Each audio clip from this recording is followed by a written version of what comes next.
Media, Delegasi TV, cerdas, elegan, dan aspiratif. Lebih kurang 30 menit ke depan menemani Anda dalam topik Danau Toba Hijau, Danau Toba Sehat.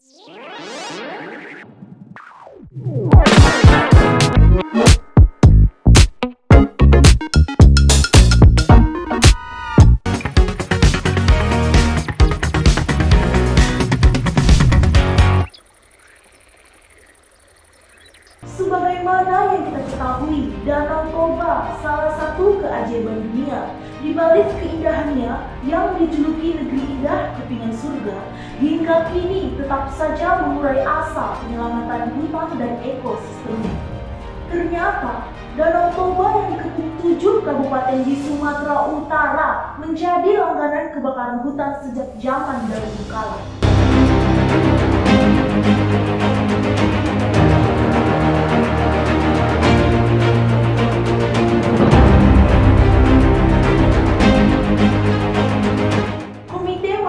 Danau Toba 16 September 2022 berkumpul di sana bersama segenap stakeholder menanam bibit pohon penghijauan hingga pengaburan benih ikan mujair dan ikan nila. Bentuk kepedulian dan aksi nyata dalam momentum Rakernas KMBT yang digelar di Jakarta.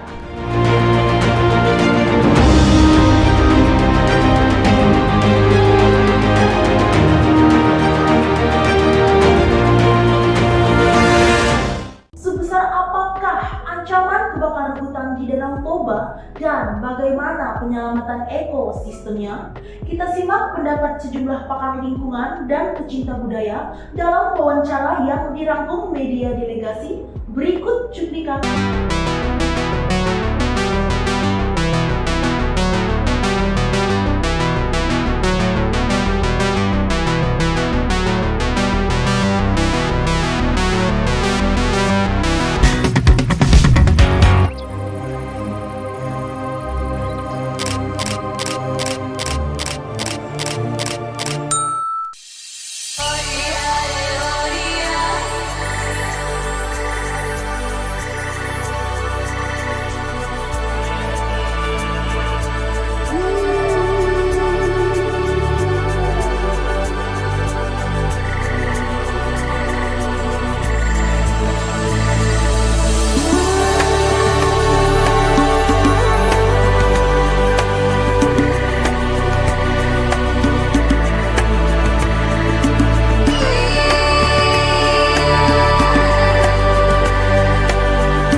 Kebakaran kembali.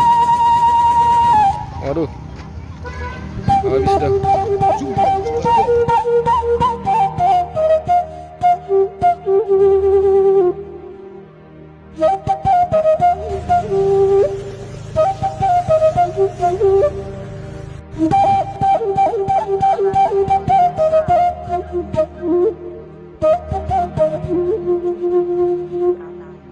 Bapak Sekda, ini kebakaran ini.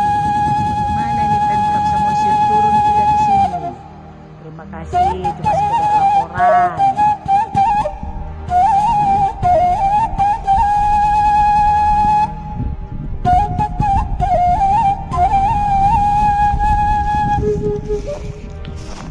area bekas terbakar perkirakan sekitar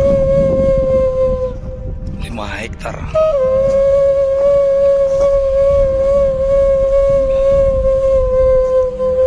Mulai dari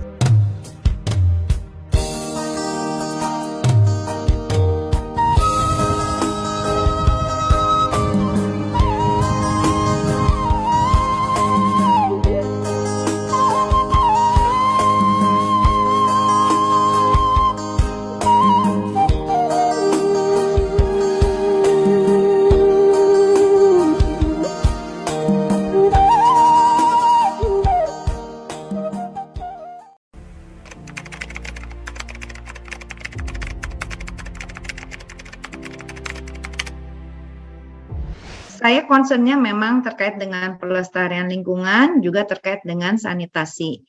Itu Danau Toba itu airnya berlimpah sekali. Pertanyaannya, naik ke atas itu lewat apa?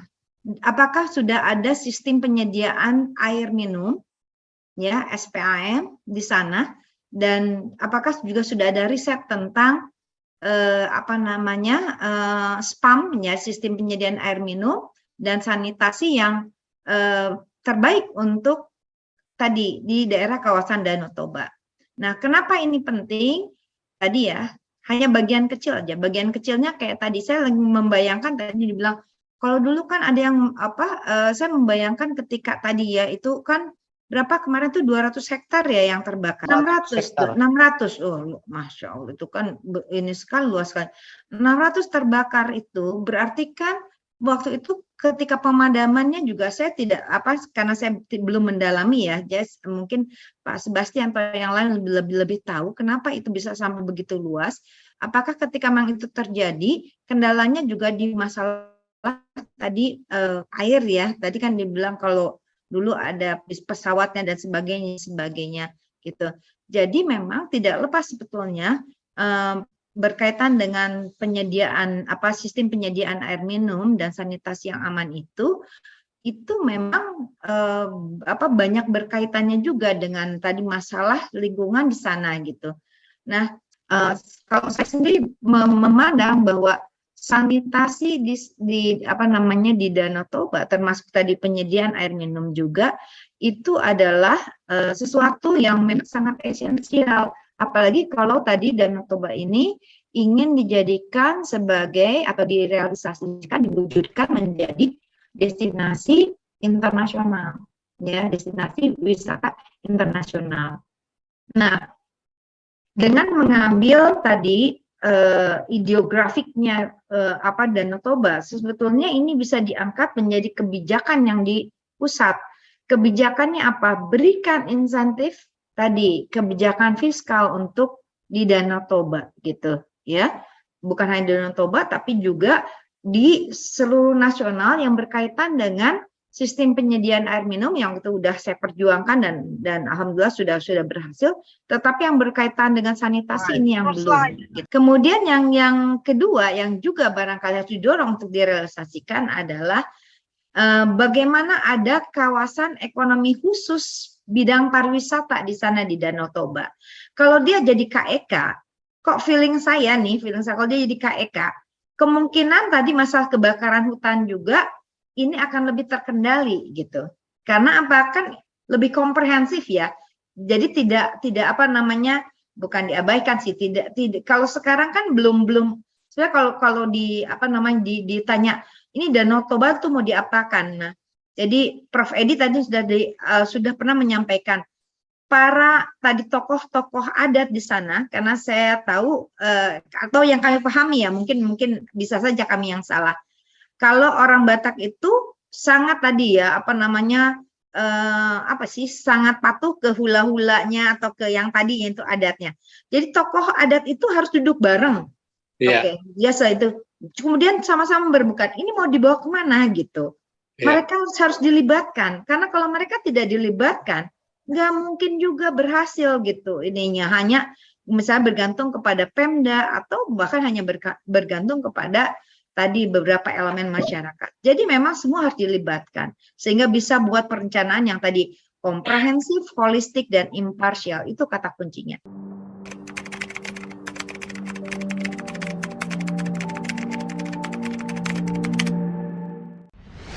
dan kita sudah melakukan beberapa kali penanaman pohon dan juga penaburan ikan di kawasan Danau Toba. Karena misi KMDT adalah salah satu ya percepatan wisata Danau Toba dan SDM unggul. Dan betul pertanyaan dari tim redaksi delegasi, semuanya ini tergantung dana. Dan kebetulan saya dari Departemen Keuangan ya, tahu betul bagaimana penggunaan anggaran di era sekarang, di era Jokowi. Oleh karena itu saya ya kepada Bupati sekawasan Danau Toba selalu saya katakan, jangan ada lagi ego sektoral. Mari kita duduk bersama. Apa ya program, apa yang harus kita lakukan dalam mendukung semua program-program pemerintahan pusat, harus kita berkoordinasi dari 8 kabupaten kawasan Danau Toba.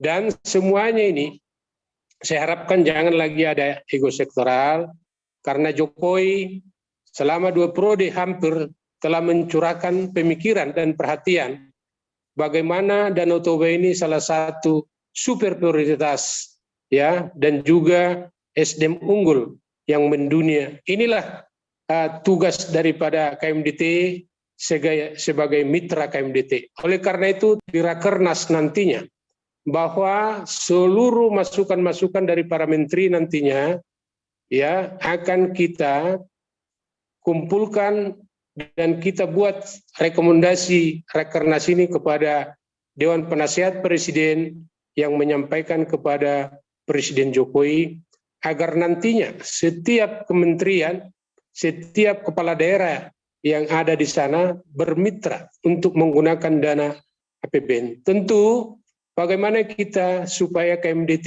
ini bisa bekerja sama dengan stakeholder yang ada di kawasan Danau Toba untuk memanfaatkan sesiar mereka untuk kepentingan masyarakat di kawasan Danau Toba. Dan juga KMDT akan berusaha nantinya bagaimana kepada para menteri untuk merekomendasikan agar program-program KMDT ini dapat terlaksana. Kami akan berupaya bagaimana mendekati Banggar, mendekati Komisi 11 dan juga kementerian terkait untuk ya minta agar seluruh stakeholder yang berkepentingan mensukseskan program percepatan wisata Danau Toba ini, termasuk di lingkungan hidup. Dan terima kasih juga kepada Menteri ya KLH yang telah senantiasa setiap saat kita, setiap penanaman pohon di kawasan Danau Toba selalu dibantu oleh Menteri Kehutanan. Tapi KMDT tidak buat seremonial. Oleh karena itu saya minta kepada Bapak Kapolda, kepada Bapak Gubernur dan Pangdam agar seluruh ya mulai dari tingkat dan Ramil dan Kapolsek dan kepala desa mengawasi seluruh pohon yang kita tanam.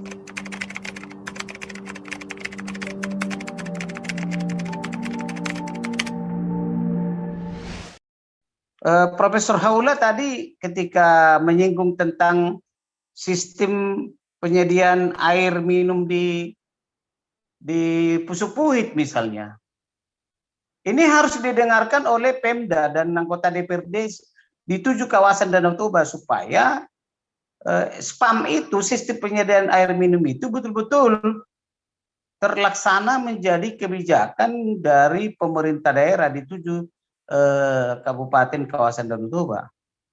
Supaya apa? Supaya niat baik Profesor Haula supaya program sanitasi itu bisa membawa big impact bagi masyarakat, sehingga masyarakat bisa menikmati air Danau Toba yang bersih. Itu masih tadi singgung Profesor Haula di Pusupuhit ya. Karena jauh ke atas bagaimana penyediaan spamnya di situ. Nggak usah di atas, spamnya di Danau Toba aja, sekitar Danau Toba mungkin ya, belum dipikirkan oleh ya aparat atau dinas-dinas terkait di Kabupaten Samosir. Saya setuju dengan Profesor Haula ketika nanti SPAM, sistem penyediaan air minum di 7 kawasan Danau Toba ini mulai dianggarkan oleh masing-masing pemdanya, dibuat peraturan daerah supaya nanti ada alokasi dana khusus untuk mempersiapkan SPAM ini sehingga masyarakat bisa menikmati air minum yang bersih. Jadi harus ada target, tidak sekedar wacana. Harus operasional. Bagaimana supaya operasional? Maka harus ada peraturan daerah sebagai payung hukum untuk menganggarkan di mata anggarannya itu tentang penghijauan, mata anggaran tentang sanitasi atau penyediaan air minum bersih, SPAM, dan juga anggaran bagaimana memberdayakan masyarakat di lingkungan hutan untuk menikmati nilai-nilai ekonomi atas kegiatan pariwisata, kunjungan wisata, dan lain sebagainya. Saya pikir lalu pemerintah itu instansi terkait harus juga menindaklanjuti anggaran tersebut dengan melakukan monitoring dan evaluasi. Sebelum monitoring dengan evaluasi dilakukan coaching, pendampingan. Nah, setelah itu yang terakhir adalah report. Saya tidak melihat kebakaran 600 hektar hutan Danau Toba ada laporannya resmi dari instansi mana? Siapa yang melaporkan? Kabupaten Samosir kah, atau Kabupaten Dairi kah, atau Kabupaten Karo kah, atau Kabupaten Hubang Hasundutan kah? Maka diperlukan sistem information management, sistem informasi tentang data real atas kebakaran, informasi real tentang target penanaman pohon, penghijauan, target informasi real tentang tadi SPAM ke masa yang akan datang. Saya pikir kalau ini dilakukan, maka kinerja KPI dari masing-masing bupati itu akan terukur, bisa kita lihat perkembangannya beberapa tahun yang akan datang.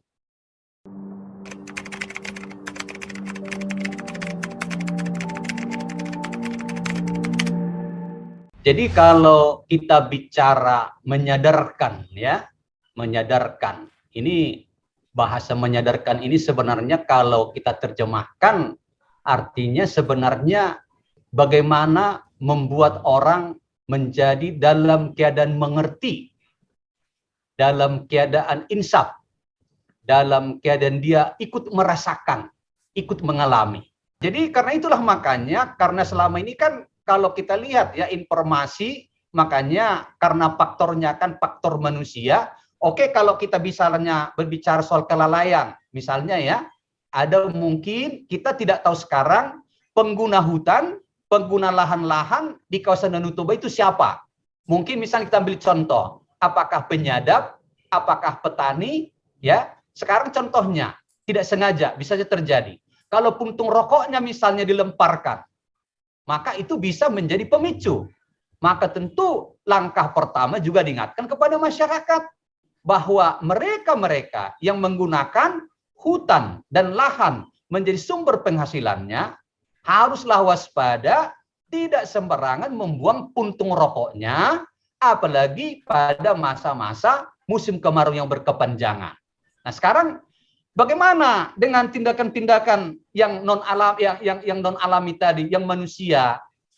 Informasi yang saya dapatkan sering yang terjadi di sana kan bahwa dalam membuka lahan mereka menggunakan pendekatan lewat membakar.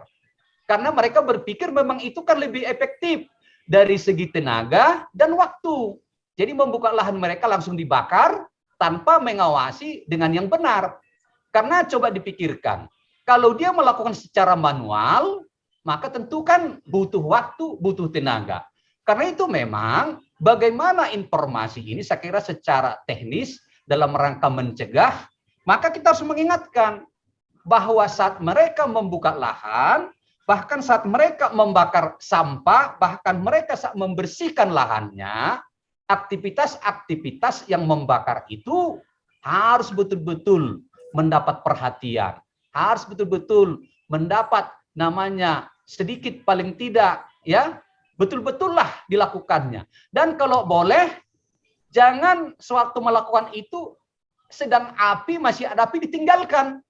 Karena kalau ada angin maka akan mungkin menjalar. Tapi kalau memang mereka membuka lahan, membersihkan lahan, membakar sampah satu di situ, kiranya mereka masyarakat juga sebelum meninggalkan lokasi itu harus memang yakin betul-betul bahwa apinya sudah mati. Nah, itu saya kira yang juga perlu mendapat perhatian. Dan kami kira ya tentu selama ini kalau kita lihat ya, tentu kan di sana kan ada titik-titik rawan, daerah-daerah yang rawan. Nah, tentu ini juga harus mendapat perhatian, pengawasan. Bahkan kalau perlu memang saya tidak tahu bagaimana yang selama ini kegiatan-kegiatan pengawasan, bahkan patroli ya di dalam hal melakukan pengawasan seperti itu. Karena itu juga tentu berbicara soal ya bagaimana infrastruktur juga di daerah-daerah rawan. Jadi infrastruktur tentu saja tidak terlepas dari langkah-langkah apakah lewat namanya suatu mitigasi ya untuk terjadinya meminimalisasi ya bencana. Nah, tentu masyarakat juga ya di dalam melakukan hal-hal yang lain, misalnya kalau mereka ya di suatu lahannya, bagaimana di sana kalau juga tempat-tempat artinya semacam ya embung namanya, atau di sana kemungkinan ada air ya, supaya kalau terjadi sesuatu titik api secepatnya juga bisa ya dikendalikan. Dan karena itu tentu saja kehadiran di sana posko-posko informasi yang berkaitan dengan ya kebakaran itu juga harus sebenarnya ya seperti pernah kita sampaikan itu harus juga dikembangkan. Bahkan ya saya kira persoalan sarana prasarana bahkan sekarang dengan teknologi ya seharusnya juga dikembangkan. Bagaimana namanya ya? Nah, early warming-nya, peringatan dini ya bisa juga ya terpantau dengan baik. Jadi dengan demikian ketersediaan teknologi juga, kelengkapan sarana prasarana dalam rangka mematikan api, saya kira ini ke depan juga harus ya memang ya dibangun. Dan bahkan ya dulunya seperti di kawasan Danau Toba kita telah mendengar bahwa di sana ada pernah masyarakat peduli api MPA. Ini juga kembali digalakkan. Jadi kami kira poin-poin itu ya bisa ya upaya meminimalisasi ya seperti yang kita harapkan ya terjadinya ya pencegahan kebakaran hutan.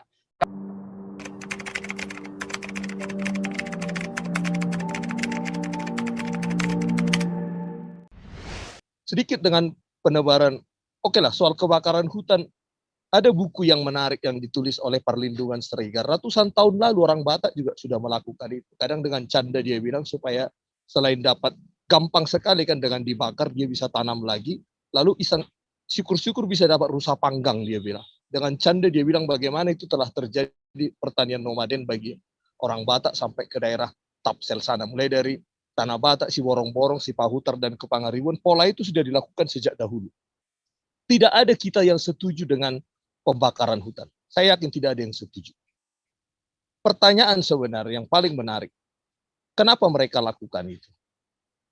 Selama ini kan kita hanya menyalahkan mereka. Ada nggak kita yang benar-benar mau duduk sama mereka, lalu memahami, bertanya kepada mereka? Hentikan moratorium hutan. Tidak ada alasan untuk menebang hutan. Kalau ada dinas kehutanan di sini, saran saya, tugas kehutanan hanya menanam pohon dan merawat pohon. Tidak untuk memberi izin. Pak, saya mau berbagi, Bang Edison saya mau berbagi. 2015, YPDT menanam pohon banyak-banyak ribuan. Saya ikut membagi-bagi pohon itu ke masyarakat karena bersertifikat. Seperti yang Bapak lakukan bersertifikat. Apa yang terjadi? Setahun kemudian semua masyarakat protes. Bibitnya nggak bagus, padahal bersertifikat. Saya tanam dengan tangan saya sendiri. Saya rawat setiap minggu. Hasilnya 2015 sampai 2022. Bapak bisa saksikan di tempat ini. Tidak berbuah. Kalau ada buahnya sedikit-sedikit. Saya bisa paham itu proyek. Sedangkan apokat yang saya beli dari masyarakat, dari biji, tidak sampai 5 tahun buahnya luar biasa besar. Jadi saya mau ingatkan kepada kita, tolong kita jauhkan proyek-proyek. Hati-hati nanti masyarakat apatis. Bang Edison, hati-hati Bang Edison, nanti abang yang disemprot oleh masyarakat. Ketika pohon-pohon yang mereka tanam tidak bagus. Saran saya, kalau pemerintah benar menjamin sertifikat, tunjukkan di setiap kantor pemerintah, pohon yang Anda tanam berbuah dengan baik.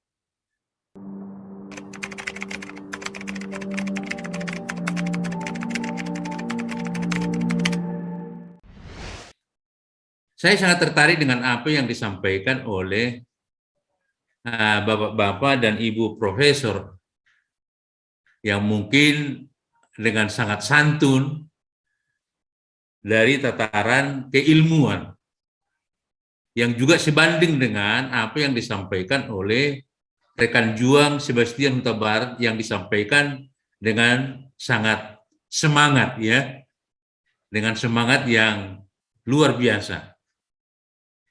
Pengalaman saya di dalam menjalankan tugas dalam bidang penegakan hukum sebagai seorang juris, memang ada beberapa hal yang perlu kita cermati, khususnya untuk kawasan Danau Toba.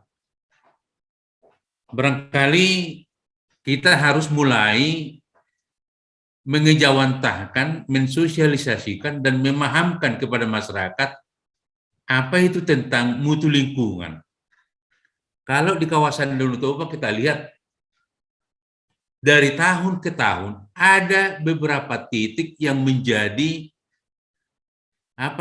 semacam sentra kebakaran ya. Sepertinya menjadi tempat yang akan selalu dilanda oleh kebakaran. Nah, ini kita lihat, kita amati sejak kita masih kecil. Nah,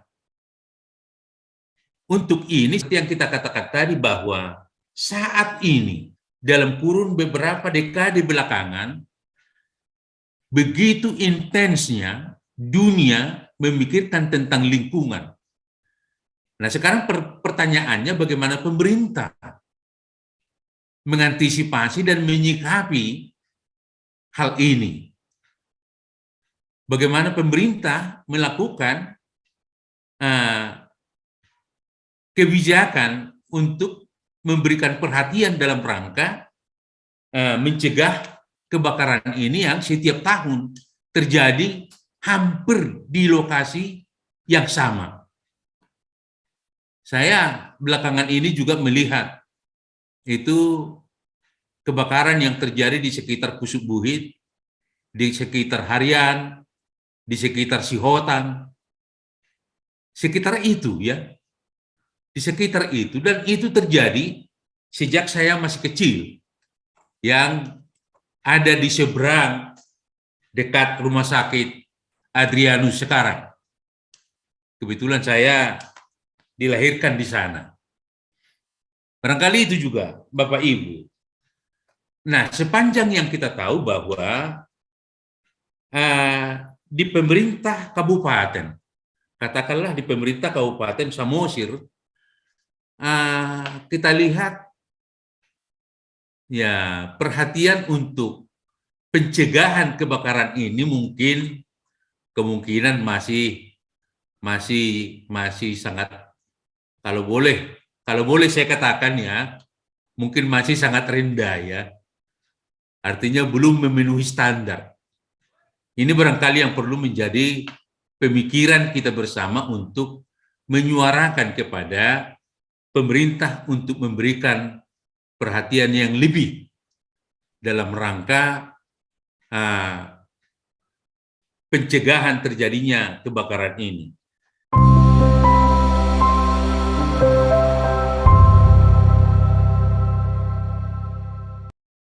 Saya Inka Siregar, Delegasi TV, cerdas, elegan, dan aspiratif. Sampai jumpa di liputan berikutnya. Wassalamualaikum warahmatullahi wabarakatuh.